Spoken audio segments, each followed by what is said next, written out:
Students, आज हम BCom part first subject हमारा जो ईएफएम है उसमें हमारा जो फर्स्ट पेपर है इकोनॉमिक एनवायरनमेंट इन इंडिया, जिसमें आज टॉपिक पे हम चर्चा करेंगे वो है disparities of income and wealth in India, यानी भारत में आय एवं धन की असमानता। जैसा कि आपको मालूम है, किसी भी देश का आर्थिक विकास केवल राष्ट्रीय आय एवं उत्पादन में वृद्धि से ही नहीं होता, वरन उसका एक महत्वपूर्ण पहलू आय और उत्पादन दोनों के वितरण पर भी टिका होता है। वितरण का स्वरूप कैसा है? व्यक्तिगत है? प्रादेशिक वितरण की स्थिति कैसी है? वितरण में समानता है अथवा असमानता है? विषमता का आर्थिक जीवन पर क्या प्रभाव है? इन कई महत्वपूर्ण प्रश्नों का संबंध राष्ट्रीय आय के वितरण से है, जिसका अर्थशास्त्र पर व्यापक इफेक्ट पड़ता है। अब हम बात करते हैं importance of distribution of income and economy. जैसे अब कि आपको मालूम है, आय के वितरण का अर्थव्यवस्था पर क्या महत्व पड़ता है। कोई भी राष्ट्र है, राष्ट्र में आय और धन के वितरण का इसकी अर्थव्यवस्था पर गहरा प्रभाव पड़ता है। जब तक आय का वितरण व्यक्तिगत प्रादेशिक स्तर पर समान रहता है तो आर्थिक विकास का मार्ग भी प्रशस्त होता है, जिससे समृद्धि बढ़ती है, राजनीतिक शांति के साथ साथ सामाजिक सद्भावना बनी रहती है, व्यक्तिगत कुशलता और प्रेरणा बढ़ती है, सामाजिक कल्याण में वृद्धि होती है, गरीब और अमीर की घृणा नहीं पनपती, सर्वत्र शांति एवं सौहार्द का माहौल बना रहता है। अगर हम इसके विपरीत बात करें, समाज में जो धन है और जो इनकम है उसका जो असमान वितरण है, देश में व्यापक आर्थिक विषमताओं से अर्थव्यवस्था में कई प्रकार की आर्थिक, राजनीतिक, सामाजिक समस्याएं पैदा होती है। देश में आय और धन का व्यक्तिगत एवं प्रादेशिक वितरण जितना विषम होगा, असमान होगा, उतना ही आर्थिक विकास की गति धीमी होगी। समाज में वर्ग संघर्ष होगा, तनाव से राजनीतिक शांति और सुदृढ़ता को खतरा होगा। हम कह सकते हैं किसी भी भाग में गरीबी विश्व समृद्धि को सबसे बड़ा खतरा है। आर्थिक क्षेत्र में विषमताएं आर्थिक शोषण को बढ़ावा देती है। अमीरों से गरीबों का द्वेष क्रांति को बुलावा देता है। गरीबी में निचला जीवन स्तर उत्पादन क्षमता को कम करके उसे अधिक गरीब बनाता है, जबकि दूसरी ओर विलासिता में डूबे धनी लोग देश के आर्थिक साधनों को कम उपयोगी क्षेत्रों में ले जाकर सामाजिक कल्याण में कमी करते हैं। अब हम बात करते हैं भारत में जो बढ़ती आर्थिक विषमताएं हैं उनके बारे में। अगर हम बात करें तो जैसा कि आपको मालूम है, इसको हम तीन स्वरूपों में विभक्त कर सकते हैं। पहला है पर्सनल इकोनॉमिक डिस्पैरिटीज, यानी व्यक्तिगत आर्थिक विषमताएं। जैसे कि आपको मालूम है, भारत में व्यक्तिगत आय वितरण के आंकड़े संकलित नहीं किए जा सकते, किंतु समय समय पर अध्ययनों के मोटे अनुमानों का पता हम कर सकते हैं। राष्ट्रीय आय के व्यक्तिगत वितरण में भारी असमानता है। अगर हम आरबीआई के अनुसार 1953-57 की अवधि के ऊपर केवल 5% लोग राष्ट्रीय आय का 17 से 26% का भाग हड़प जाते थे, जबकि नीचे के 20% लोगों को राष्ट्रीय आय का केवल 7 से 9% भाग ही मिल पाता था। अगर हम मुखर्जी के अनुसार 1956-57 ऊपर के 10% लोगों को राष्ट्रीय आय का सिर्फ 25% और नीचे के 20% लोगों को आय का 8.5% भाग मिलता था।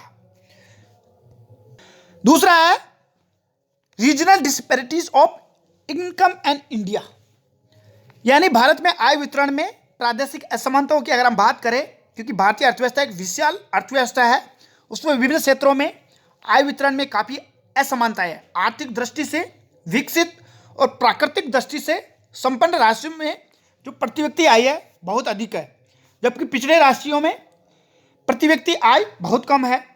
अगर हम बात करें national council of applied economics research के एक सर्वेक्षण के अनुसार 1960-61 में बिहार में प्रति व्यक्ति आय 220 रुपये सबसे कम थी, जबकि दिल्ली में प्रति व्यक्ति आय 871 रुपये थी, महाराष्ट्र की प्रति व्यक्ति आय 668 रुपये थी और पश्चिमी बंगाल की 464।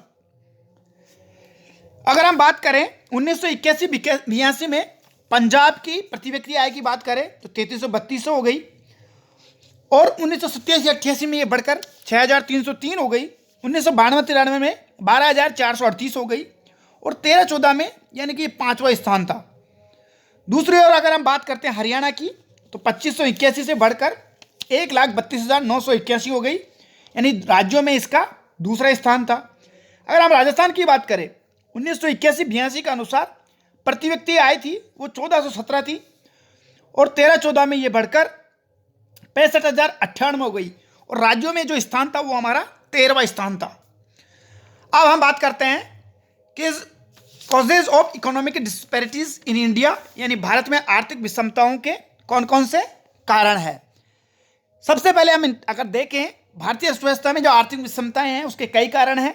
व्यक्तिगत आय में भिन्न भिन्न योग्यता, अवसर अकुशलता, संपत्ति स्वामित्व पर निर्भर है। फिर भी इसको हम समझने के लिए कुछ बिंदुओं के आधार पर हम इसकी चर्चा कर सकते हैं। पहला है जन्मजात योग्यता में अंतर। यह व्यक्तिगत आय में संपत्ति की जो असमानता का एक प्रमुख कारण माना जाता है। दूसरा है अवसरों की समानता।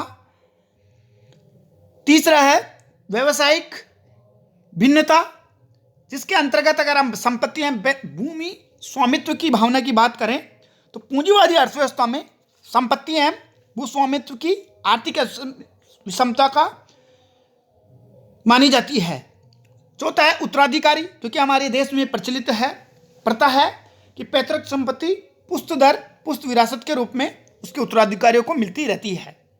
धनी घर में जन्म लेने वाले बच्चे भाग्यशाली होते हैं और चांदी का चम्मच मुंह में लेकर जन्म लेते हैं।